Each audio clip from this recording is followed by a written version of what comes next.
Descubriendo.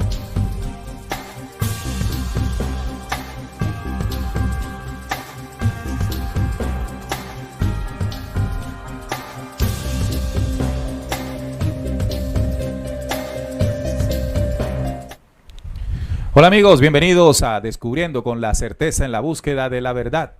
Y a partir de este momento nos disponemos a compartir con todos ustedes un tema, una investigación que nos sirva de herramienta para seguir avanzando en este camino de la real esencia de la verdad. En Descubriendo se tocan aquellos temas que hace mucho tiempo no quisieron que supiéramos. Los viernes a las 8 de la noche, hora de Colombia, aquí por www.rcpc.co, este es Radio Cultural Planeta Conciencia, y por supuesto aquí a través del canal de videos de Descubriendo en YouTube. En esta oportunidad estoy acompañado de Juan Manuel, nuestro compañero Salim, hoy está de cumpleaños y por supuesto hoy tiene un merecido descanso para celebrar junto con su esposa, su hijo y toda su familia. Le enviamos un fuerte abrazo y que la bendición del Padre Altísimo siempre le acompañe. Hola Juan, ¿cómo estás? Neil, un saludo para ti, para las personas que ya se encuentran reportando sintonía. Sí, la mesa de trabajo el día de hoy le dio permiso a Salim para festejar su cumpleaños. Y bueno, aquí contentos de estar prestos a compartir con ustedes este tema tan importante como lo es Buda, que hay detrás de ese personaje y también de esa filosofía, ¿no? Porque el budismo es más que una religión, un estilo de vida que hoy vamos a estar analizando a profundidad. Así es, este programa nos lo han pedido en diferentes oportunidades, claro está. Nosotros vemos el momento exacto cuando tengamos pues la información o el conocimiento que pueda darle contenido al programa que le presentamos. También está en la producción Santiago Barrios, un fuerte abrazo y gracias a él por estar allí dispuesto a hacer todo lo necesario para que ustedes tengan, amigos oyentes, la señal. Bien, también hoy nos acompaña un viejo amigo de Descubriendo, Jaime Ángel Escobar. Él se encuentra en Ciudad de México, pero está con nosotros vía internet para compartir esta temática en esta noche sobre Buda, el Iluminado. Hola Jaime, ¿cómo estás? Bienvenido a Descubriendo. Muy buenas noches, Neil. Buenas noches, Juan Manuel. Un abrazo para ustedes y para toda la audiencia, la teleaudiencia que nos acompaña hoy. Para mí siempre es un placer sumarme a los espacios de Descubriendo. Mucha gratitud por la oportunidad y bueno, hacer extensivo el saludo a Salim en su día. Desear que esté pasando muy, muy bien. Bueno, también Jaime ha estado en estos días dando conferencias, información y compartires allá en Ciudad de México y también en San Luis Potosí. Antes de iniciar, ¿cómo te fue en estos días o cómo te ha ido en estos días de compartir información y conocimiento del corazón? Excelente, hermano. Ha sido una experiencia muy grata estar acá en medio de la familia mexicana. En cada espacio que hemos podido compartir hasta ahora, pues han demostrado, por un lado, esa atención, esa disposición al aprendizaje, el interés por lo que significa la sabiduría del corazón, y por otro lado, una calidez humana y un amor impresionante, que estoy seguro que ustedes también lo vivieron en los días que estuvieron acá. Y entonces, bueno, es una experiencia bien profunda y bien bonita estar en este sitio y las personas con las que compartimos estos conocimientos. Qué bueno, Jaime. Y como lo dices, fuimos también testigos de lo que él asegura sobre nuestros hermanos mexicanos. Claro que sí. Nosotros saliendo y él llegando. Sí, nos turnamos, pero no, la calidez humana en México es algo muy impactante, ¿no? O sea, Quedaron ganas de volver. Sí, claro que sí. El compromiso de volver. Claro que sí. Bueno, iniciemos sobre el Buda, el iluminado, el Buda, el despierto, el Buda, el que encontró la iluminación. Bueno, hay muchos términos para referirse al significado de Buda, pero antes de hablar de Buda como aquel hombre que encontró, llamémosle, un ascenso de espíritu, hablemos de la persona como tal, del personaje como tal, de Siddhartha Gautama, como les digo, más conocido como el Buda. Él vivió más o menos del siglo VI al siglo V antes de Cristo. Sí. Juan, ¿qué tenemos sobre los orígenes de Siddhartha Gautama? Bueno, se asume que él nació en lo que hoy se conoce como Nepal, ¿no? Aunque también pudo ser en la India actual. Existen numerosas versiones al respecto, por lo que no hay una fecha clara y definitiva. Usualmente, como bien lo decía Neil, se estima que nació entre los años 563 y 483 antes de Cristo. Además, debe notarse que los antiguos hindúes, dada su creencia en un tiempo cíclico, no prestaban tanta atención a la cronología y como a las filosofías. En este sentido, la mayoría de las biografías de Buda hablan de él como una entidad trascendente, quien habría vivido numerosas encarnaciones, siendo una de ellas Siddhartha Gautama. Esto es lo que se conoce del origen de este personaje. Entonces no hay una fecha exacta, pero sí se presume que es entre el siglo V y VI antes de Cristo, o sexto y quinto, como se dice, antes de Cristo. Antes de Cristo, sí. Personaje antes de que llegara Jesús el Cristo. Importante también recordar que nació en una familia de nobles. Incluso también hay un debate, o no hay una certeza si fue un príncipe realmente o solo una familia noble o pudiente de aquel territorio en aquel tiempo. Tanto que en su vida, bueno, practicó, se desarrolló en el ámbito de la nobleza, de la riqueza, pues nunca le faltó nada. De hecho, se dice que fue campeón en algunas prácticas de lo que hoy llamamos el deporte, en el arco, en las flechas, también en el tema de los caballos, en fin. La vida del príncipe o del noble Siddhartha Gautama estaba bastante resuelta desde su nacimiento. Así es, el padre como se esmeró mucho en mantenerlo en una burbuja y no dejarlo pues salir del palacio, y por eso estaba rodeado de tanta ostenticidad, ¿no? Siddhartha se dice que nació en una familia noble y estuvo destinado desde niño a ser un príncipe. Su padre, el rey Suddhodana, hizo hasta lo imposible para ocultarle los padecimientos de la vida, por alejarlo de toda enfermedad, muerte o dolor. Y a los 16 años, Siddhartha se casa con una prima que se llamó Yasodhara, con quien tuvo un hijo que se llamó Rahula. Vivió en el lujo hasta los 29 años, cuando se produjeron 4 encuentros y la gran renuncia, que es allí donde se desprende en realidad esta vida. Sí, la vida de Gautama se rompió en dos, digámoslo así, se quebró en dos a partir de los 29 años, cuando insistentemente pues le pidió a su padre que quería salir más allá de las fronteras del palacio, más allá de las fronteras de la riqueza, y conocer más del mundo. El padre inicialmente se opuso a que esto ocurriese, pero al final pues lo pudo lograr. En esta primera parte, pues, ¿qué opinión o qué le aportas a la investigación, Jaime? Sí, Neil, pues en primer lugar aportar que en aquella región que hoy corresponde a lo que es Nepal, o que también podría ser territorio de la India, es como en la frontera. El caso es que cerca de los Himalayas también es una referencia que le dan al lugar donde creció Siddhartha. Pues en aquel lugar tenían un sistema de gobierno que de alguna manera se parecía a la democracia.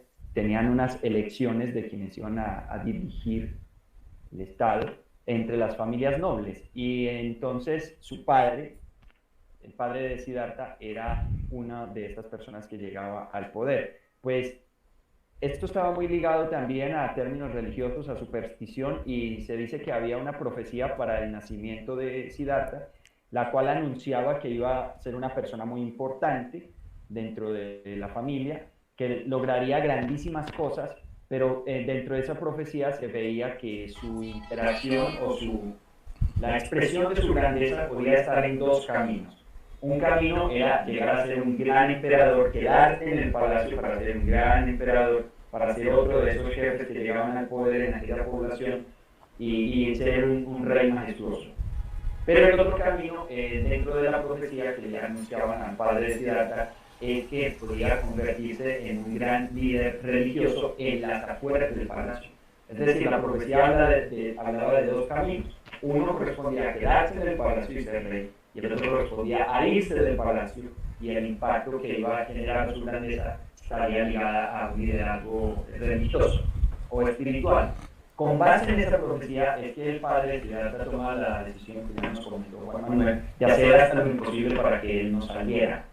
Pero, ya como contaron, llega el momento en que sale y lo que conoce es una realidad totalmente apartada de lo que él había conocido en el palacio y de lo que le hablaban. Es decir, para Siddhartha no existía el sufrimiento y para él todas las personas que hubieran en el mundo vivían como él, tenían la posibilidad de vivir como una persona noble. Lo cual él comprobó que no era así cuando salió y vio personas mendigando, vio personas enfermas, vio personas llevando a sus familiares al entierro o a hacer el ritual de la muerte. Claro. Fíjate que allí se produjo lo que Juan nos decía en este momento, que fue los 4 grandes encuentros. ¿Cuáles fueron los 4 grandes encuentros, Juan? Bueno, el primer encuentro fue en un paseo que el príncipe logró atisbar a un hombre viejo, ¿no? Ya un ser humano adulto, y en este momento le preguntó al cochero al respecto, y desde ese momento entendió él que todas las personas envejecen. Ese fue su primer encuentro. El segundo fue cuando se topó con un hombre enfermo, también se topó con un cadáver en descomposición y con un asceta.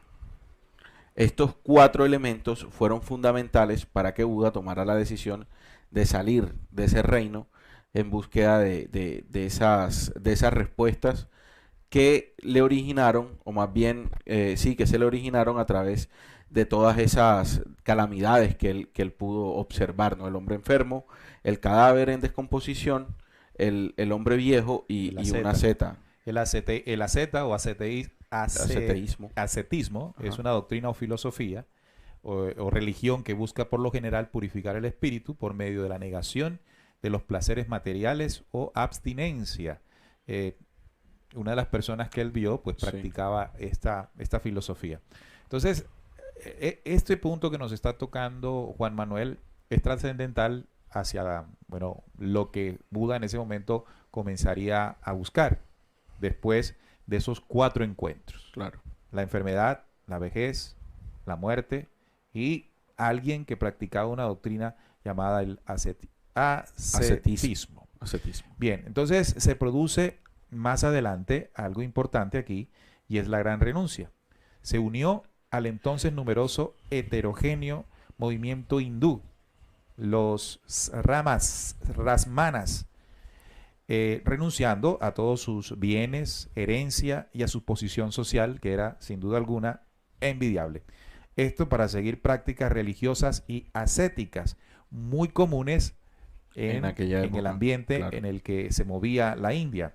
Después de casi, esto también es muy interesante, porque después de casi morir de hambre a causa del ascetismo, un ascetismo estricto además, en la búsqueda de la espiritualidad como se creía en ese entonces, se dio cuenta que la moderación para evitar la mortificación y la indulgencia lograba incrementar su energía, lucidez y meditación.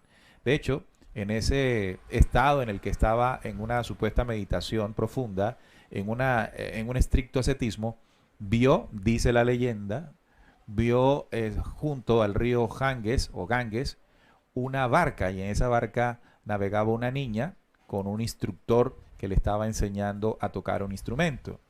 Y una de las cosas que le estaba diciendo este instructor era que para que un instrumento de cuerda funcionase y diese el tono exacto, debía tener una templanza correcta. La cuerda no podría estar muy suelta, muy débil, porque evidentemente no iba a sonar bien, pero tampoco podía estar muy tensa, porque la nota tampoco estaría pues en el punto, no estaría afinado el instrumento. Entonces ese símbolo que cuenta la leyenda que vio Buda le permitió darse cuenta que no era a través del estricto ascetismo que iba a encontrar la iluminación. De hecho, me imagino que el hambre ya le estaba pues tocando a la puerta. Claro que sí. Jaime, ¿qué le agregamos a esta parte del programa? Neil, sí, bueno, después de estos 4 encuentros y que sucede la renuncia y Siddhartha comienza a caminar, se dice que hay un planteamiento base desde el cual se origina el impulso o la motivación para él generar esa renuncia y hacer el camino del cual estamos conociendo. Y es la búsqueda sobre la solución al sufrimiento humano. Es decir, los 4 encuentros lo enfrentan ante la realidad de que el ser humano sufre y tiene diversas formas a través de las cuales sufre. en síntesis, todos de alguna manera están sufriendo o estamos sufriendo. Desde ese momento la motivación desde su renuncia es buscar una solución al sufrimiento.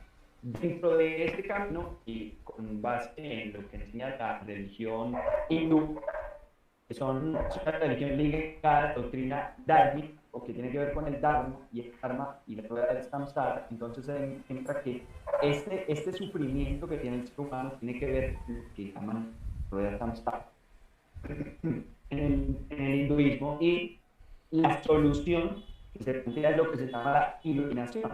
Entonces, motivado por encontrar soluciones al sufrimiento humano, se pone en búsqueda de la iluminación, que es el propósito o el logro a través del cual se libera de ese ciclo de samsara, el cual corresponde, en pocas palabras, a un ciclo de nacimiento, crecer, envejecer, morir y volver a nacer. Dentro del planteamiento de estas religiones está que puedes nacer o en otra encarnación como ser humano, o puedes nacer en un animal, en un insecto, o incluso dice que podría tener una encarnación como Dios. Sabemos que desde religiones en planteamientos politeístas existen diversidad de dioses con diversidad de manifestaciones, entonces es de que dentro de esa rueda también pueden llegar a tener una vida como Dios, pero todas ellas, como es un ciclo de vida y muerte, significa el sufrimiento, y la iluminación, el nirvana, sería el enlace de ahí. Entonces el camino de Siddhartha estuvo en buscar solución al sufrimiento a través de encontrar la iluminación como una liberación del ciclo de samsara, que significa un ciclo de sufrimiento. Bien, tenemos un problema en la conexión con Jaime, se escucha entrecortado su sonido.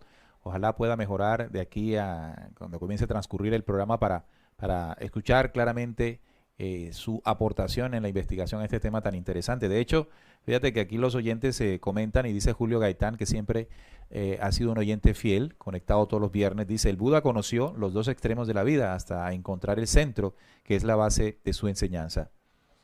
Es decir, por un lado encontró pues todo un mundo de riqueza, en donde lo material era pues el pan de cada día, y luego se va al otro extremo, pero entendió que esos dos caminos, polos, claro, no son el equilibrio para encontrarse por dentro. Hay Sí. algo que también a mí me llama mucho la atención, y es que Buda, cuando hace la renuncia, que prácticamente podríamos nosotros traerlo en nuestro momento a ese punto en cuando nosotros estamos ya cansados de lo que nos ocurre alrededor y comenzamos a buscar respuestas que están más allá de la cotidianidad. Es decir, es como traer la experiencia de Buda al presente. Pero cuando comenzamos ese proceso de búsqueda, inmediatamente vamos a encontrar las ofertas espirituales que hay en la actualidad, como le ocurrió también a Buda o a Siddhartha en ese momento, ¿no? Siddhartha, cuando sale a buscar respuestas para entender o aliviar el sufrimiento, como le explicó nuestro compañero Jaime Ángel, encontró la oferta espiritual de aquel entonces. Claro. Pero lo que nos enseñó, o lo que estamos entendiendo inicialmente, es que esa oferta no era la que necesitaba como tal. Correcto. Entonces, eso podría estar sucediendo hoy, ¿no? Podría Así estar es. sucediendo que la oferta espiritual, y permítame utilizar ese término para referirme a lo que encontramos cuando naturalmente salimos a buscar hoy, no hay una realización espiritual verdadera en la oferta actual, como le pasó y como lo vivió Buda, ¿verdad? Sí, de hecho, el analizar toda esa experiencia que tuvo Buda, porque él al principio, acordémonos que esta decisión él la tomó a los 29 años, él al principio mendigó por las calles y se empeñó a conseguir ese camino de la real iluminación. Sin embargo, en esto se topó con el yoga, se topó también, bueno, uno de los maestros que tuvo Buda fue Udaka Ramaputta. Es uno de los grandes maestros del yoga, y también pues él se inclinó mucho hacia el ascetismo, y eso fue pues lo que lo llevó a estar débil. Cuando estuvo en el río pues casi se ahoga, y en definitiva una práctica que él pues vivió y supo que era peligrosa, la cual no aportaba en nada a esa iluminación que él estaba buscando. Y en este parangón que nos estaba buscando o nos estaba compartiendo Neil, pues lo hace muy puntual, ¿no? Porque nosotros sabemos que nuestro espíritu siempre se busca, o más bien se caracteriza por buscar siempre respuestas. Y nosotros esas respuestas no las vamos a conseguir cotidianamente en la actualidad en las religiones, como tú bien lo venías mencionando, Neil, porque las respuestas a ese nivel son más trascendentes, ¿no? Más trascendente. Más trascendentes. Poco a poco iremos en el desarrollo del programa encontrando pues la respuesta a lo que pudo haber vivido Buda en el momento, o Siddhartha, para lograr la iluminación, para lograr el despertar o para lograr la conexión interior. Por eso incluso el aporte que pueda hacer Jaime es muy interesante, porque podemos entonces llegar a lo que en este momento comprendemos, y es la conexión con una esencia interior, Claro. que desde el punto de vista del mensaje de Jesús le podemos llamar el Cristo, Ujú. o llegar a la esencia pura del corazón, ¿verdad? Entonces, Jaime, hablemos un poco ya de este despertar, de este conocimiento que Buda comenzó a, a experimentar luego de estar en esos dos extremos. Sí, ahí me escuchan bien. Sí, Bueno, ojalá se siga escucha así, mejor. porque aquí los oyentes nos están diciendo que se escucha entrecortado. Les pedimos disculpas, es algo que se escapa a nuestra solución. Cuando el internet falla, pues se presentan estos saltos de la señal. Continúa, Jaime. Sí, agregar a este camino muy importante lo que nos está hablando Neil, y esto hace parte de una enseñanza que a lo mejor recuerdan que nos acompaña, la vimos en la espiral del despertar, y es el hecho de no ver el tiempo como algo final, sino en espiral. Y dentro de esta dinámica vemos como algo que en el tiempo visto lineal lo ponemos como muy atrás, como eso está muy alejado de nosotros.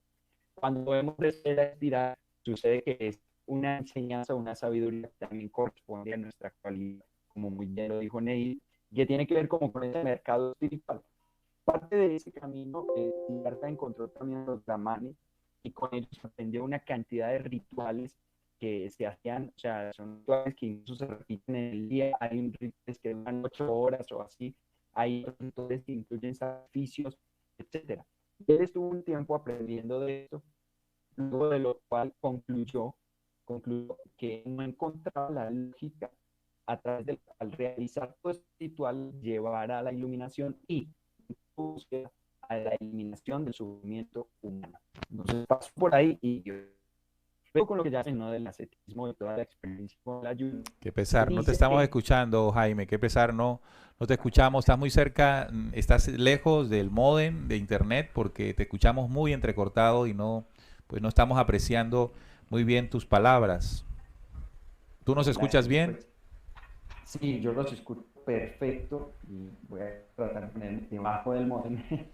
Sí. Ok, Ya estaba ahí bueno, vamos aquí a continuar mientras tú te vas acomodando, ¿no?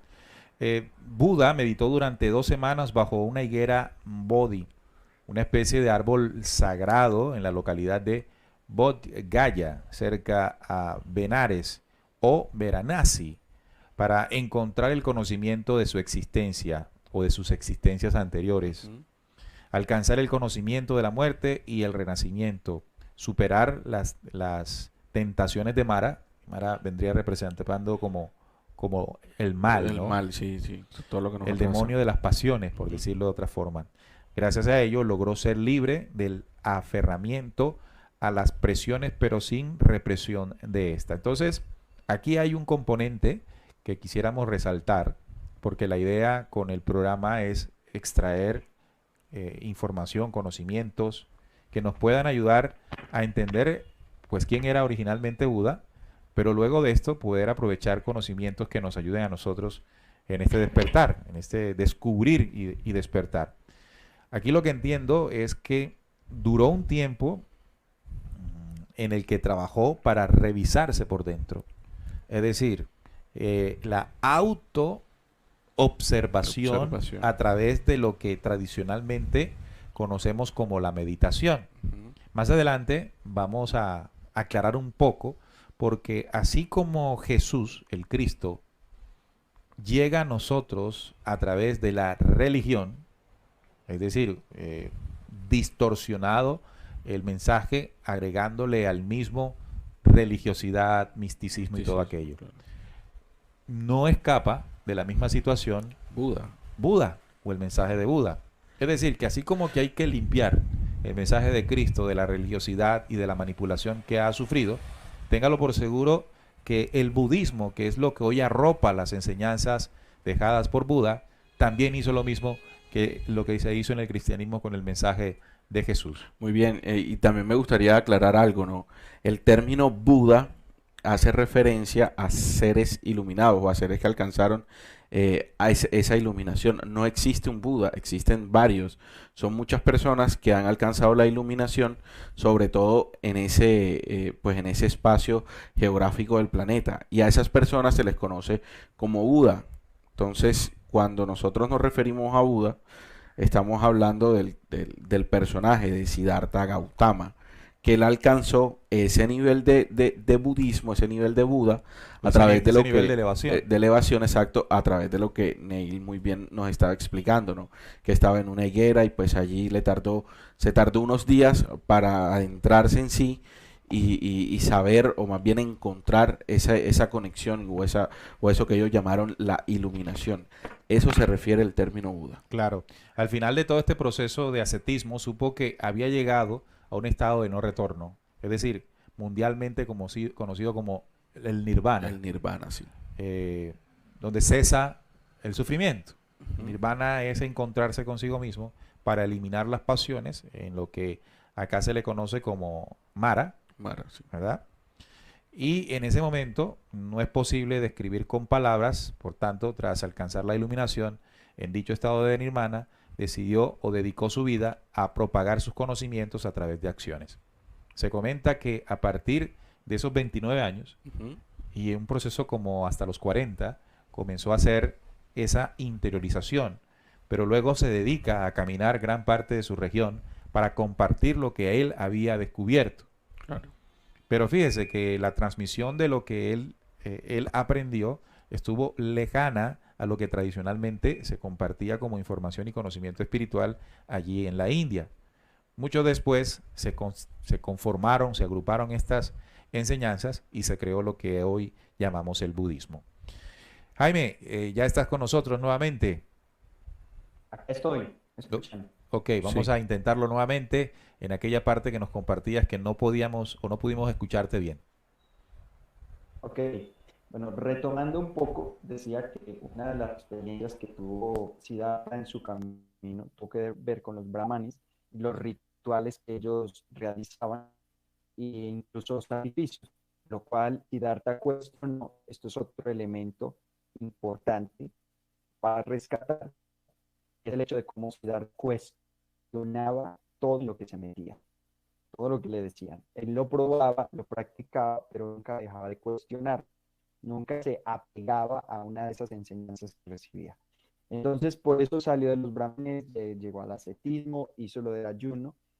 Se dice que en la conclusión que él sacó luego de tantos años, más o menos 6, es lo que cuenta la historia de estar con el ascetismo, es que eh, para acabar el sufrimiento humano, ¿cómo iba a ser el camino? Pues usar más sufrimiento, porque él se dio cuenta que este abstencionismo con la comida y el hambre y el debilitamiento físico que tenía, pues era más sufrimiento. Entonces, no tiene lógica que el sufrimiento sea el camino a acabar el sufrimiento.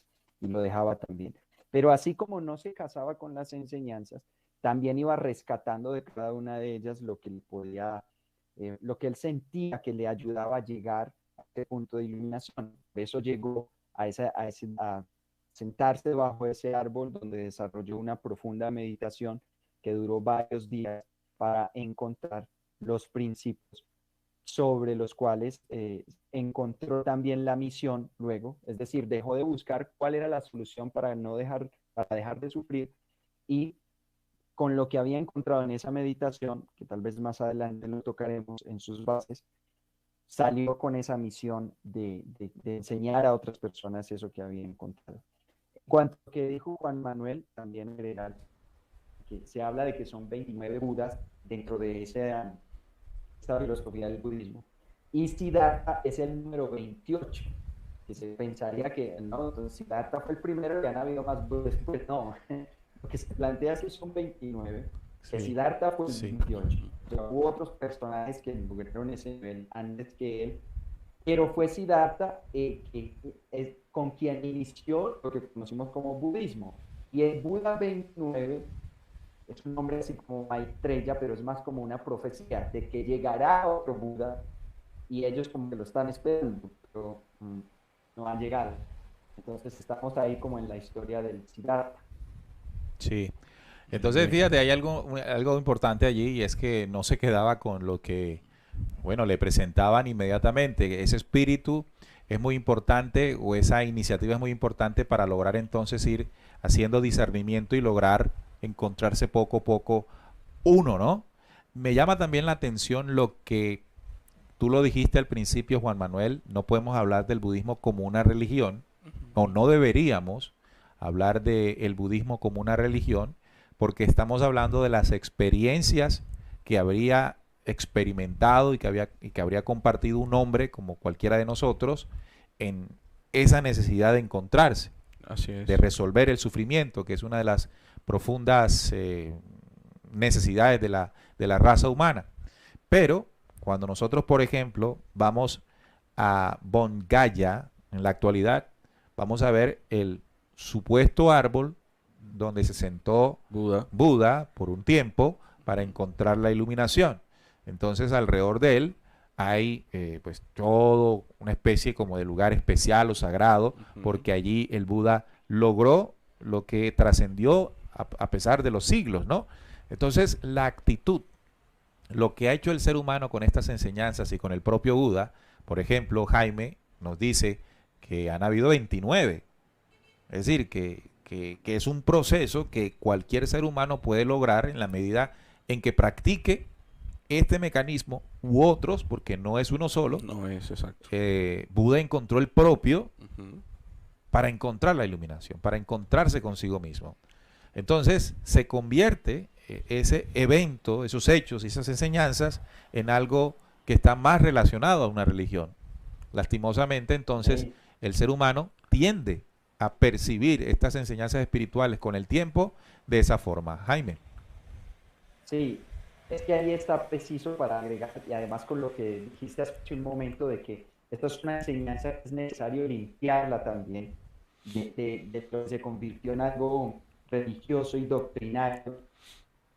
Resulta que muchas personas tienen en su casa, se supone que un Buda, y es una estatuilla mm, de un personaje gordo, orejón, sonriendo, por lo general es dorado, como representando el oro, y de hecho cuando lo buscan, porque yo he visto donde los buscan y la gente que los busca y preguntan por eso, yo quiero un Buda, compran el supuesto Buda y se supone que es, ¿no? Y lo tienen en su casa con un propósito de buena suerte y de protección.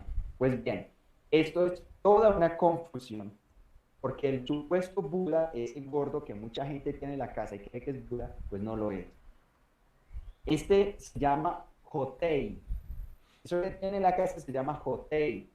Y es un personaje nómada que recorrió diferentes sectores del Japón y es una leyenda muy conocida allá en Oriente, también en China. Este personaje sí era así gordo y se confunde con Buda porque se le reconocía como Budai. Pero Budai significa el tipo de ropa que él usaba y un saco que llevaba todo el tiempo, así como el chavo de noche que llevaba en la escobita y un trapito con las cositas que tenía. Pues él diseñaba algo así, pero no era un trapo chiquito, sino que tenía un montón de cosas y las llevaba en algo así, un trapo que llevaba cargado y a eso le llamaban Budai. Resulta que no se sabe cómo, pero a lo largo de la historia y echando los cuentos en el camino, se llegó a confundir este personaje con Buda por este término de Budai y hoy mucha gente lo tiene en su casa como Buda. ¿Creen que es Sí se Buda? le reconoce, exacto, este personaje se le asocia con esto de la buena fortuna, de la suerte, y que era un personaje que siempre estaba sonriente y que era un personaje que llevaba eso, como la buena fortuna a las personas, pero no es Buda. Claro, se llama Jotei, le pido Otei, a sí. Santi que nos coloque a Jotei ahí, que se ha creído que es el mismo Buda, incluso de nacionalidad muy distinta, ¿no? Este está más cerca a la zona del sudeste asiático, a China, A China y mientras Japón. que Buda o el príncipe Siddhartha Gautama, pues Ajá. es de la India, el norte de la India, lo que se conoce hoy como Nepal. Entonces, dos tradiciones completamente distintas, pero que se mezclan y se crea una sola, desvirtuando o alejándose realmente del objetivo o propósito central de la enseñanza que en su momento Buda salió a compartir, porque me pareció muy importante también lo que mis compañeros dicen, que luego de haber practicado diferentes filosofías y encontrar en ellas la exageración y el misticismo, logra encontrarse, pero después de hacerlo, hace algo muy interesante y es querer salir a compartirlo. Lástima que después eso comience a darse de tantas cosas. De hecho, fíjate que la lógica de la lógica, quisiera que Juan nos saque esa parte, la lógica de la lógica, que es un documento que hemos venido utilizando como guía de conocimiento y de ascenso, ya que es un documento muy valioso traído desde las estrellas. Nos advierte de pronto lo que ya Buda había descubierto 600 años antes de Cristo. ¿Qué dice esta parte de la lógica, Juan? Dice, así comprenderás que la vía más sensata para lograr la mayor evolución es el desarrollo interior, en la alquimia que nace del prodigio de los procesos de la iluminación. El mayor aprovechamiento que puede lograr el buscador iniciado no es de ninguna manera el camino que escoge el que llamáis fakir, que busca en el centro instintivo y motor, ni es el llamado monje que ejercita los sentimientos trabajando en centros emocionales, y tampoco es el camino del yogi y su búsqueda a través del intelecto. Es la síntesis de los anteriores sin buscar la tortura del cuerpo físico, ni la mística malentendida, ni el resultado del poder mental, ni la soledad del espíritu, ni el silencio de las celdas que te alejan de tus hermanos, ni tu búsqueda en los desiertos o en las montañas, porque el aprendiz de iluminado equivoca la mecánica natural del espíritu, se asume en un intento por llegar a la luz en los engaños de los sentidos y las intuiciones, y pierde la realidad de su verdadero yo interior. Esto es lo que nos comparte la lógica, y parece que estuviésemos recapitulando un poco de la vida Lo que vivió Buda. de Buda. Es algo increíble. Sin embargo, a mí me gustaría resaltar algo. En el proceso que vivió Buda, trazó o pasó por muchas situaciones, por el yoga, la meditación, El ascetismo estricto. el ascetismo estricto, para llegar hacia lo que conocemos como la iluminación. Sin embargo, ese tiempo que él invirtió en esas enseñanzas no es un tiempo perdido. Claro. Es un tiempo en el que el espíritu aprende a que por allí no es el camino, y eso es algo necesario. Es algo que nosotros debemos experimentar para poder ir encontrando los mecanismos que de verdad nos lleven hacia esa pues iluminación. Y aquí también la lógica de la lógica nos lo dice, que en síntesis, sin buscar es todas las anteriores, sin buscar la tortura del cuerpo, ni la mística malentendida, ni el resultado del poder mental. Y si nosotros nos colocamos a hacer una radiografía de lo que vemos hoy en la sociedad, cuando nosotros vamos a buscar esas respuestas, es precisamente mística, tortura en el cuerpo físico, todo lo puede la mente, Sacrificios, todo aquello, o ¿no? vete para una montaña y allá vas a encontrar la iluminación. Aléjate, aíslate de las personas, y por allí no es el camino, según lo que nos Claro. dice la lógica. La lógica, entonces, una herramienta muy poderosa que nos sirve para encontrar o de pronto establecer una base para una aplicación interna. Y me llama la atención porque esto es un conocimiento dictado, pero en el caso del personaje que hoy estamos estudiando, Buda, lo vivió, lo practicó, lo Claro. experimentó. Es decir, deja de ser simplemente un conocimiento y se convierte en una experiencia de vida, y de allí la potencia y la necesidad después de compartirlo. En otra parte de la lógica también se nos dice que entre mayor es la riqueza del espíritu del hombre, menor es su pertenencia terrenal. En ese sentido comprendemos que para encontrar la iluminación hay que zafarse de esas sensaciones que puede producir, esas supuestas sensaciones de felicidad que puede aparentemente otorgar el mundo más profundo en lo material, ¿verdad? Que es lo que en ese sentido el Buda o el príncipe Siddhartha logró experimentar cuando se dedicó y se centró a buscarse, alejándose de todo aquello que le acompañó desde su nacimiento, ¿no? Ese es un símbolo muy interesante. Y mira lo que tú nos estás relatando y voy a seguir con el otro párrafo que nos comparte la lógica de la lógica. Y la real ilumina y el real iluminado deberá aprender con su verdadera experiencia, que debe dirigirse hacia un lugar determinado y saber por qué está ahí y dónde no debe estar. Ve claramente dónde estaba antes de partir y no desea volver a estar allí. Por eso es importante vivir cada una de las etapas para experimentar, para saber que por allí no es el camino y tener claro eso, para no volver a caer otra vez en el mismo error. Descubrirá entonces que debe indicar a sus compañeros de búsqueda para que salgan con él al exterior y los hará caminar con él y les hablará del mundo real y les hablará de la luz. Que eso fue después de que Buda encontró su iluminación, se desplegó por las regiones a compartir lo que él ya había experimentado. Sin querer, por supuesto, crear con esto un mito, rito o religión. Lejos Que sí de todo después eso. ocurrió. Quisiera preguntarle algo a Jaime, ¿no? Jaime se ha dedicado a estudiar en los diferentes campos de la ciencia y del espíritu lo que es el corazón y el pensar del corazón. Exactamente, Jaime, ¿crees que cuando Buda o Siddhartha encuentra la iluminación, en eso tiene que ver algo, la conexión con cerebro-corazón, con el center del corazón, con el personal del corazón, porque allí iríamos entendiendo y descifrando lo que es la iluminación en términos un poco más prácticos y mucho más modernos, Jaime? Sí, Neil, totalmente. Bueno, primero decir que me encanta también esa sincronicidad o la similitud que tiene la lógica de la lógica con la experiencia de Siddhartha. Nuevamente nos pone en el día que es un mecanismo y un proceso que está disponible para todos, que los hombres de las estrellas conocen y nos lo han recordado durante muchísimo tiempo. Precisamente de lo que habla ese código, esos diferentes caminos que Siddhartha vivió, la tortura del cuerpo, pero él dijo que ese no era el camino y lo convirtió en una valoración por el cuerpo. Hay que valorar el cuerpo, no torturarlo. Luego la parte de las emociones y de los sentimientos que él también pudo experimentar, y la parte intelectual que menciona la lógica tiene que ver con que precisamente en este punto donde él se aleja de todo esto y se busca a sí mismo, hay otra conclusión que encontré, hace parte de las enseñanzas de él, y es que dice: el problema del sufrimiento humano no está directamente en lo que están haciendo las personas, y por eso no basta con rituales y con ayuno. El sufrimiento está en lo que pasa dentro de las personas, y ahí él toma una inclinación de querer entender qué es lo que pasa en la mente de cada persona. Dice que así como está la mente de la persona, así va a ver el mundo.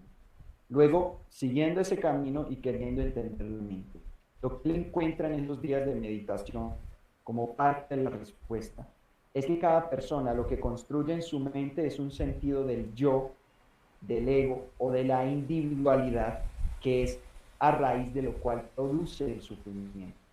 Lo que me pasa, ese yo, ese egoísmo, eso que me pasa a mí, los deseos que yo tengo y como yo quiero que la vida suceda para mí. Ese tipo de cosas reflexiona Siddhartha como raíz del sufrimiento, y comienza a concebir una idea dentro de la cual el ser humano, cuando se busca a sí mismo, hacia adentro, experimenta una conexión que lo llaman el no yo, algo así, el no yo o el no individuo, y experimenta una conexión con la vida como un ser parte del todo, que tiene mucho que ver con el planteamiento de la inteligencia del corazón, donde cada ser humano en la mente construye una personalidad, construye unos deseos, construye unos apegos, construye unas competencias en el sentido de querer compararse con los demás. Y diferencia esto, está en el corazón, la memoria del ser, que está conectado a todo, que hace parte de la vida, que comprende la influencia que tiene su vida en las demás, etc.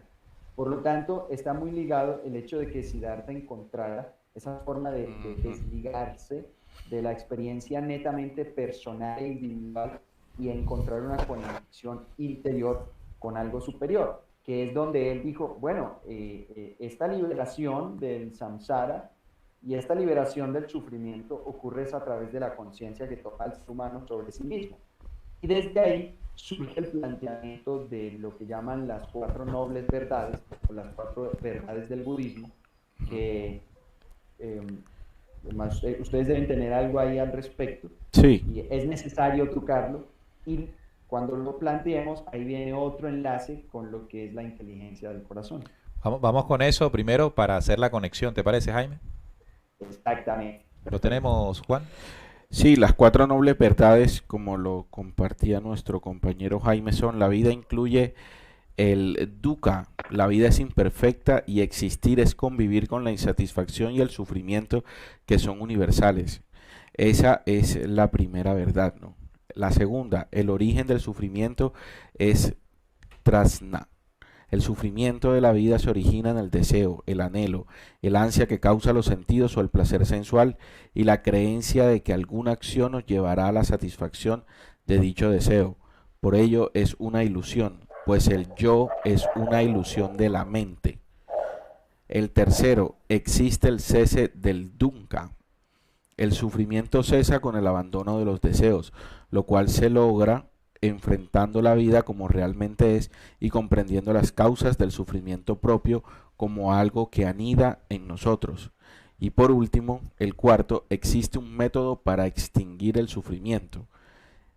A este camino lo domino el noble camino óctuple, y consiste en la búsqueda de un punto medio, evitando las excesivas satisfacciones y las excesivas mortificaciones a través de la conducta ética, la meditación, la acción plena y conciencia del presente de manera continua. Estas son, en resumen, Jaime, las 4 verdades que encierran unas herramientas muy importantes que debemos identificar para poder hacer el trabajo, ¿no? Aquí habla, sobre todo el último, habla de no tener excesivas satisfacciones y las excesivas mortificaciones, y pues eso ya tiene que ver con lo que tú muy bien sabes manejar, con el pensamiento del corazón y esas emociones que allí se cargan. Jaime. Sí, perfecto, Juan Manuel. Pues estas 4 nobles verdades es lo que Siddhartha siente en su corazón y dice, esto debo salir a compartir. Para que las personas no estén pensando que es simplemente un ritual, que es simplemente el ayuno, que hay que esperar a través de algún suceso de la muerte y que me permita reencarnar como Dios, o que por haber limpiado mucho el cuerpo, al morir se me dé la oportunidad de ya no hacer parte del ciclo de sufrimiento que es el samsara. Siddhartha sale con esta iluminación interior de estas 4 verdades, y prácticamente lo que está diciendo es comenzar por reconocer que en la vida hay sufrimiento. Esa es la primera verdad, reconocerlo. Hay sufrimiento desde el nacer, el envejecer, la muerte, etc. Pero en segundo lugar, hay una raíz. Identifiquemos la raíz. Como bien dijo Juan Manuel, tiene que ver con los deseos. Los deseos. Sí. Los deseos que existen. Jaime, sí, para ir reforzando esto, porque en el tema de descubriendo sería bueno enlazar conocimientos. Ahorita lo hicimos con la lógica, Jaime lo está haciendo con el pensar corazón.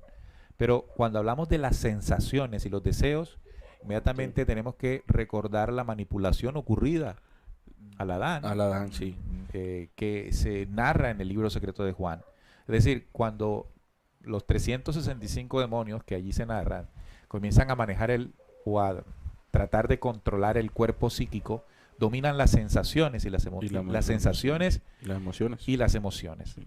que es lo que Buda entiende a la renuncia de los deseos, es decir, al control de esos demonios, Sí. al control de las sensaciones, que es lo que ocurre en la manipulación, que también Pablo de Tarso muy bien refirió cuando habló del pecado que mora en mí. Ujú. Cuando hablamos de esa condición que por manipulación fue insertada en el hombre, ahí tiene que aparecer como también Pablo dijo, ¿no? El hombre interior, que es el único que puede enfrentar los deseos que, bueno, también enlaza muy bien Buda en una de sus enseñanzas. Era lo que quería como ir cuadrando para que entendamos que todo esto hace parte de una misma fuente y esencia de conocimiento del despertar. Otra, Jaime, discúlpanos, otra situación que yo quisiera aclarar es que se asume, porque ahorita tú también lo enlazabas Buda con Jesús, ¿Sí? y se asume que son los mismos personajes. Sin embargo, son dos personajes completamente diferentes. Se dice que también Jesús alcanzó la iluminación a los 30 años. No, Jesús nació ya con la esencia, Es la iluminación. es la iluminación, ya con la esencia despierta, por decirlo así. Esa esencia crística que él traía, ya él nació con eso, pues por eso de pequeño incluso se le perdía a la mamá por ir a compartir Conocimiento lo y que él saberes. traía pues, con las demás personas.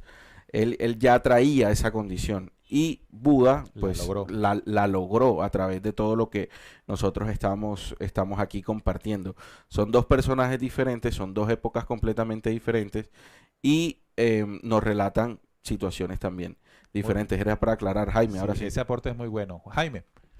Sí, es exacta y muy buena de estas referencias. Por ejemplo, a lo que comentan y con la población, pues el libro secreto de Juan específicamente habla de que a 4 demonios, fuerzas desde la maldad, alimentan todo el entramado de manipulación que ahí nombra 365 demonios con los que se afectan al ser humano. Y dice que son el deseo, el placer, el dolor y el miedo. Esas 4 sensaciones ligadas a la materia, así específicamente lo habla el libro secreto de Juan, documento que ustedes pueden encontrar y estudiar o volver a estudiar para conectar con esto.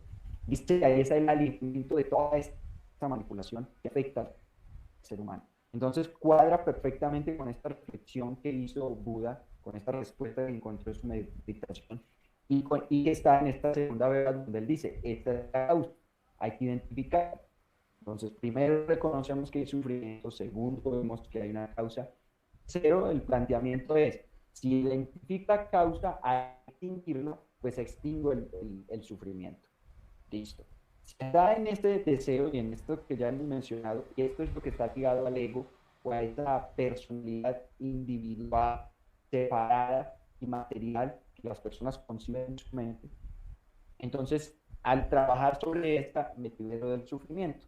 Y la cuarta, con ese camino de 8 guías, digámoslo así, el óptuple, se convierte como en el sendero que hay que seguir. Les voy a mencionar rápidamente aquí en una forma corta, como las ponen. Dice de que estaría hablando, ese camino óptuple, noble sendero, tiene un recto entendimiento, un recto pensamiento, un recto lenguaje, una recta acción, recta vida, recto esfuerzo, recta atención y recta concentración. Acá volvamos entonces al enlace con la inteligencia del corazón. Lo que es el pensar corazón o el pensamiento del corazón es el desarrollo del ser, la esencia que somos, esa semilla crística que todos tenemos en nuestra alma.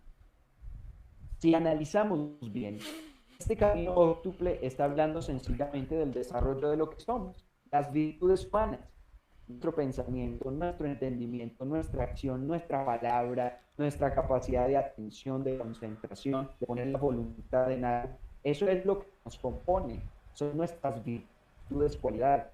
Enfocarnos al desarrollo de lo que somos se convierte en la posibilidad del sufrimiento. Podemos hacer el análisis muy sencillo en que el sufrimiento nace a raíz de vivir con base en el deseo de lo que no tengo, de lo que me hace falta, de lo que supuestamente necesito, de lo que está fuera de mí. Esto es lo que constituye el deseo y toda la experiencia que produce el sufrimiento.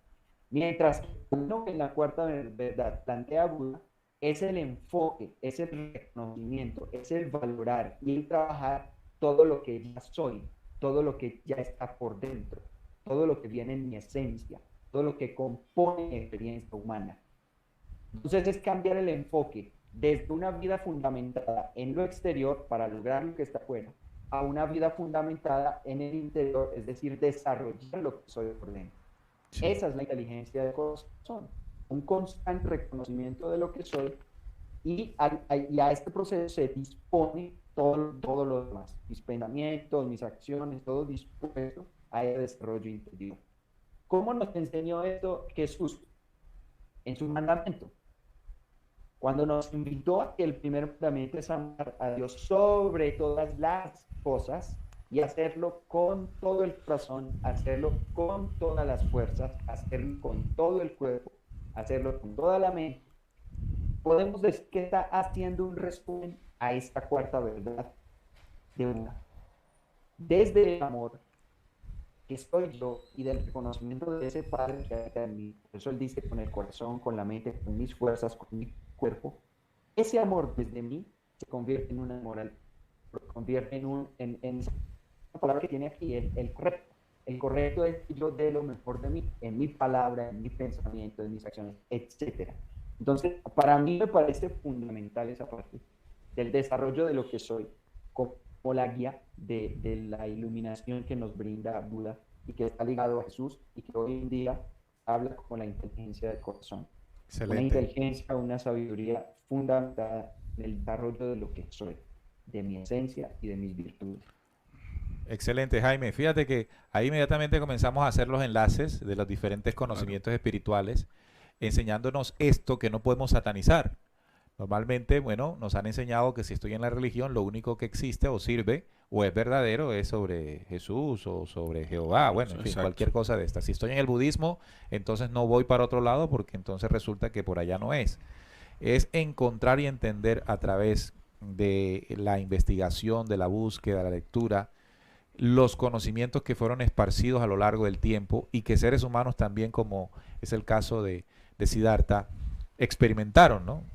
Creo que uno de los valores más potentes que tiene el mensaje de Buda es que surge de la propia experimentación, es decir, que logró a través de lo que él en su búsqueda y en su sentir descubrió un nuevo conocimiento.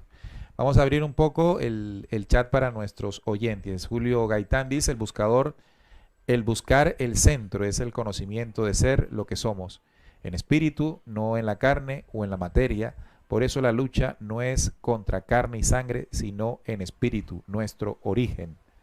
También hay algo que me llama la atención, lo escribió Momo, refiriéndose al ego. Y aquí hicimos un programa con José Darío sobre el ego. Y Momo dice, el ego no es bueno ni malo. Incluso he escuchado mucho de esta teoría últimamente, de que el ego no es bueno ni malo, es solo una herramienta para nuestra experiencia como humanos. El problema es cuando se enferma y se convierte en egoísmo y dejarnos que tome el control de la vida. Yo le aportaría, de acuerdo a lo que hemos investigado y sumándolo a lo que nos compartió José Darío, que cuando hablamos del ego, estamos hablando del resultado de un desequilibrio interior. Porque otra cosa es reconocerse interiormente. Cuando uno se reconoce interiormente y comienza la valoración equilibrada de lo que soy, eso no es ego. El ego surge, evidentemente, cuando hay un desequilibrio inmediato en lo que se considera el ser humano. Por eso cuando hablamos de que no es bueno ni malo, pues estaríamos dándole juego a algún tipo de tendencia de conocimiento que quieren enmascarar el principio del ego para que el hombre siga dando vuelta dentro del mismo. ¿Verdad? Entonces, cuando hablamos de un autorreconocimiento, de una valoración exacta, sin más ni menos, de lo que como especie, de lo como ser humano, como individuo, como ciudadano soy, ahí no hay ego. Ahí lo que está surgiendo es la real identidad de lo que soy. Y eso surge a través del mecanismo de la conciencia. Y eso se aleja, por supuesto, al desequilibrio tendencioso que se autodenomina a través del tiempo como el ego. No sé si los compañeros quieran agregar algo ahí.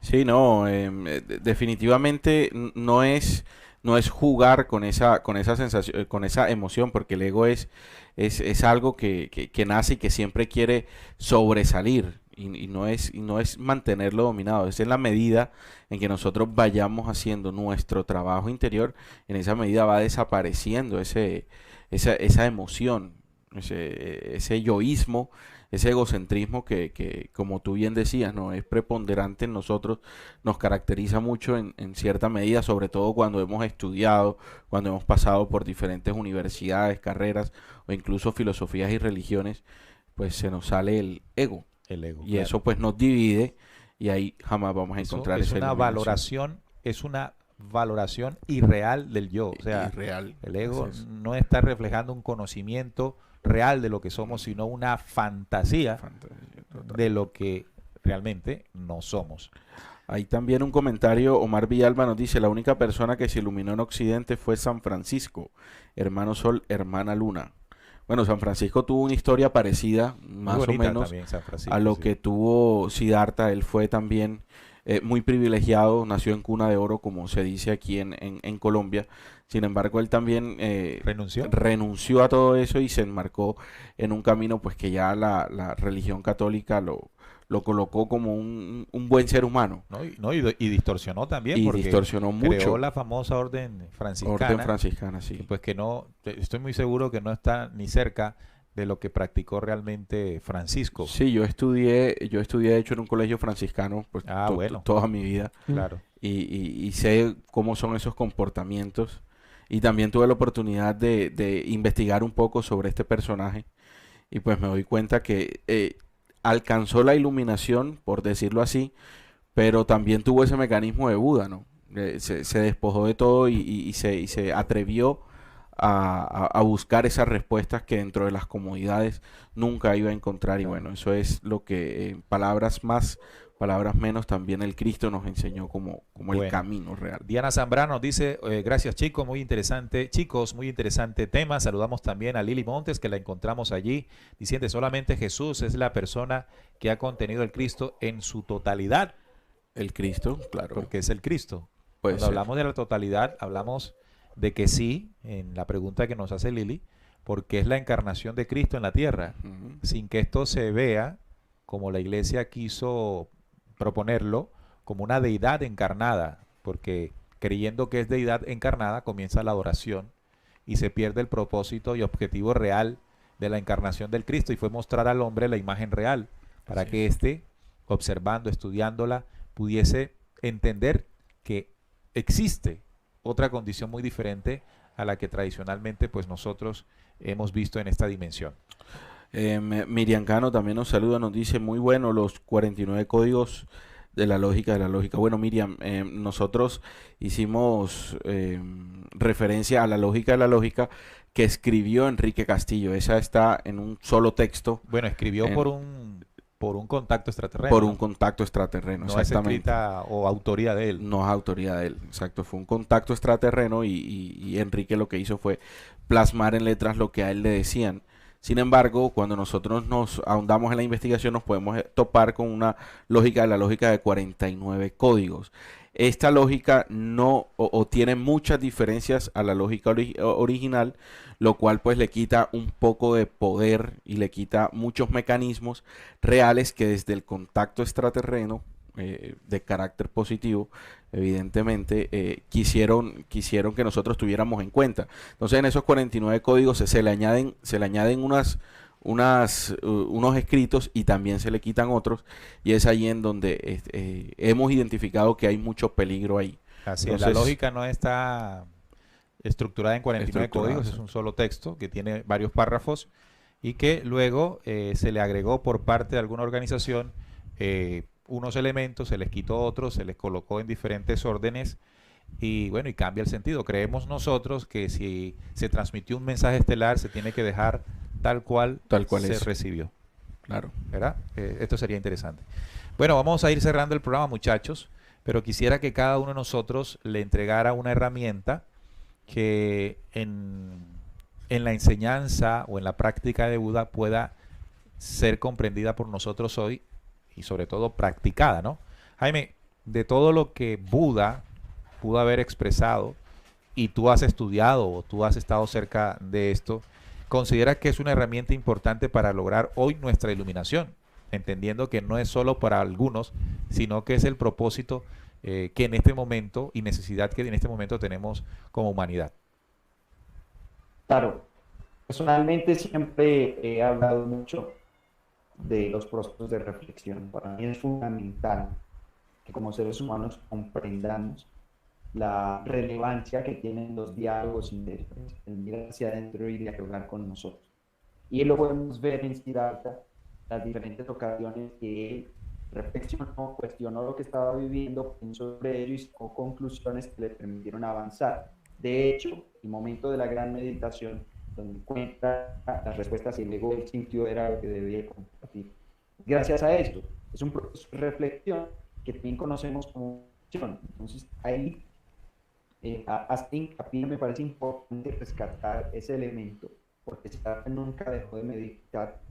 Y a veces la concepción que nosotros tenemos es que no, pues la meditación, eso es de por allá, de Oriente, a nosotros no nos interesa, no nos sirve, o a mí que no me gusta los Hare Krishna o el budismo o el hinduismo, pues no medito. Entonces, para limpiar también un poco esto, es comprender que meditación simplemente significa familiarizarse con. Esa es la definición. Desde el Tíbet, es una de las zonas donde eso se imparte. Meditar es familiarizarse con. El mecanismo de la meditación en realidad tampoco tiene algo así de que usted tiene que meditar así, sentarse así, así, no. Meditar es cuando yo dejo de familiarizarme con lo que está afuera, que es lo que hacemos todo el tiempo a través de los sentidos, y me doy un espacio para familiarizarme con lo que soy por dentro, con mi corazón, con mi esencia, con mi ser, y dentro de esta familiarización con lo que estoy adentro, recordar mi valor, encontrar respuestas, hallar mi don, virtud, mis respuestas, mis conclusiones, lo que quiero hacer, tal como hizo Buda. Y en términos de lo que él nos dejó, pues, no, qué mejor forma de encontrar una manera de usar bien mi palabra, pensamiento, mis acciones, que a través de la reflexión, de la meditación, conectar con lo que soy para saber usar las herramientas y las virtudes que tengo. Eso quería dejar ahí. Porque obviamente es un mecanismo de conectar con el corazón. Correcto. Este es lo que rescata Jaime y que nos recalca para que podamos utilizarlo como herramienta en este proceso de despertar que todos en este instante deseamos. Juan, ¿cuál sería de esas enseñanzas la que más destacas? Bueno, leyendo los comentarios, hay una pregunta, ¿no? Que ¿cuál es el camino para la verdadera sabiduría o ese camino a la iluminación? No hay una mecánica exacta. Cada uno de nosotros debe rescatar por ejemplo, este tipo de vivencias, debe rescatar lo bueno y empezar a transmitirlo, ¿no? Empezar sobre todo a conocerlo y después a transmitirlo. Es algo que cuando nosotros nos disponemos a encontrar esas respuestas que siempre nos ha tallado nuestro corazón y nuestra mente, nosotros nos identificamos con nuestro padre, con nuestros amigos, nos identificamos de pronto con el bebedor, hasta con el mismo sicario. En ese momento hacemos de nosotros el dolor que tiene la humanidad y es allí cuando empezamos a buscar desde nuestro propio interior esas respuestas que al final nos van a dar un equilibrio, y ese equilibrio es lo que nosotros, o lo que se le conoce como la verdadera iluminación. Camino para eso no hay sino la necesidad espiritual que tenga cada uno de nosotros. El tiempo en este sentido para llegar a esa iluminación no existe, porque son experiencias, son vivencias que en realidad debemos pasar, debemos vivir para aprender y no volver a caer en eso, porque si hay algo que nos caracteriza en esta humanidad, 1 es el misticismo, 2 es la creencia absoluta y 3 el facilismo a la hora de llegar a una iluminación. Por eso pues vamos y pagamos pastores o pagamos para que los doctores nos digan cuál es la mejor mecánica y así nosotros curarnos. Y no, nosotros debemos saber y debemos buscar nuestra propia mecánica internamente, y eso fue lo que más se valoró de todo este mensaje de Buda, ¿no? Yo destaco en el tema de Buda algo que creo que es muy necesario entre todo lo que ustedes también han dicho, ¿no? Buda pudo entender que dentro de la búsqueda nos podemos fanatizar muy fácilmente. Es decir, podemos perder el equilibrio, podemos apasionarnos en lo que en principio se presenta.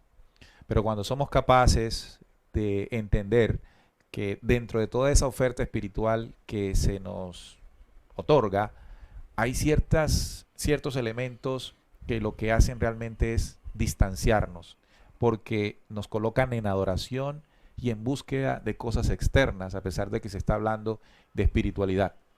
Cuando comprendemos entonces que el ejercicio de la espiritualidad es un camino propio y personal, que no estará determinado por formas o mecanismos o pasos que estrictamente debo seguir para lograrlo, entonces comenzamos a autocrearnos, a mirarnos y buscar dentro de esa inteligencia que portamos cada uno de nosotros la forma y mecanismo de seguir creciendo. Entonces creo y hago el llamamiento para que estos conocimientos dejen de ser mitificados, dejen de ser adorados como personaje, incluso el mismo Buda, y comencemos a mirar más allá la enseñanza, conocimiento y aprendizaje, para practicarlo en nosotros mismos, no de la igual forma, sino construir nuestra propia forma a partir de la comprensión que tengamos de cada una de las herramientas. Bueno, hemos llegado al final del programa, esperando que lo que hayamos tocado aquí haya sido de inspiración para que ustedes más adelante amplíen, comprueben y complementen. Recuerden que lo que aquí nosotros exponemos durante una hora y alguito es simplemente un inicio. Claramente no es todo, y queremos entonces que ustedes continúen. Eben Celedón dice: la película El Pequeño Buda es muy bonita, de Keanu Reeves, protagonizada muy bien. Sí, Keanu Reeves. Muchacho de Matrix, Sí. Mi Pequeño Buda se llama la película. Desde que dejé un lado todo lo religioso, estoy muy feliz y me sorprende muchísimo el observar mis propios pensamientos. A veces me río de ver hasta qué punto es el ego, el cual dejé de ver en los demás. Ella es Jackie Méndez, conectada y comentando. Bueno, amigos, el domingo anterior y el miércoles anterior hemos transmitido en estreno las conferencias que transmitimos en México, Sí. a petición de varios de ustedes que querían observar el contenido de la información que compartimos en México, entre otras, ¿no? Porque fueron muchas más. Pero ya el domingo anterior compartimos la parte de la lógica denunciando al impostor, entregada por Juan Manuel. El miércoles compartimos también la segunda parte de la misma, que tiene que ver con el presente del tiempo profético. Y este domingo a las 10 de la mañana ustedes podrán ver la tercera parte de esa información en lo que se llama el plan de ascenso hacia el tercer día de creación. Eso lo estaremos transmitiendo a las 10 de la mañana por el canal de Videos de Descubriendo, para que estén muy atentos. Pero también quiero pedirle a Jaime que nos diga cuáles son las próximas conferencias que estarás entregando en México, para que los oyentes que están conectados allá puedan, si quieren, asistir. Jaime. Gracias, Ney. Bueno, lo más próximo está también el domingo. Vamos a estar a las 10 de la mañana en el bosque de Chapultepec, con una experiencia así en medio de la naturaleza para compartir acerca del camino del corazón. Y vamos a estar la próxima semana con 2 conferencias en Guadalajara, el día 8 y el día 9, que son viernes y sábado. Vamos a tener 2 conferencias en Guadalajara. Una de ellas es la que ya hicimos en San Luis Potosí, que se llama La Verdad del Corazón para ser libres. Y la siguiente tiene que ver, o sea, es una petición especial que me dieron, que hiciéramos una charla que nos brindara esperanza ante todo lo que estamos viviendo, los retos que nos encontramos. Tiene que ver con la fuerza para vencer. Estos serán los próximos encuentros, la próxima semana. Este domingo estamos en Ciudad de México. Chapultepec, el parque de Chapultepec. El Parque Chapultepec, eso es en Ciudad de México. En la entrada por el metro Chapultepec. La entrada del metro Chapultepec, para los oyentes que están en Ciudad de México y quieran compartir con Jaime allí en un ambiente natural. Es muy bonito el parque Chapultepec. Muy grande y muy grande, bonito, muy bonito. Un lago muy bonito en el que nos pusimos a manejar un barquito que Barquito, sí. tuvimos que regresarnos por lo cansados que estábamos. Sí. Bueno, amigos, gracias por haber estado con nosotros. Ahí están los datos. Revisen nuestras redes sociales para que estén al tanto de lo que vamos publicando. El compartir de conocimientos en el programa Descubriendo es constante y permanente. Así que muy atentos a lo que vamos publicando y por supuesto apoyémoslo, démosles un like. Si les gustó el programa de hoy, por favor le demos un like y compártanlo con sus amigos para que de esta forma pues la información pueda llegar a muchas más personas. Damos gracias también a Santiago en la producción. Juan, gracias por venir. A Salim, bueno, que siga disfrutando de su cumpleaños. Ya el próximo viernes tendrá que estar aquí cumpliendo responsabilidad. Claro que sí, claro, ya la mesa de trabajo le levanta el permiso, ya debe estar aquí. Bueno, nos vamos amigos, un fuerte abrazo de corazón y descubriendo con la certeza en la búsqueda de la verdad. Hasta la próxima.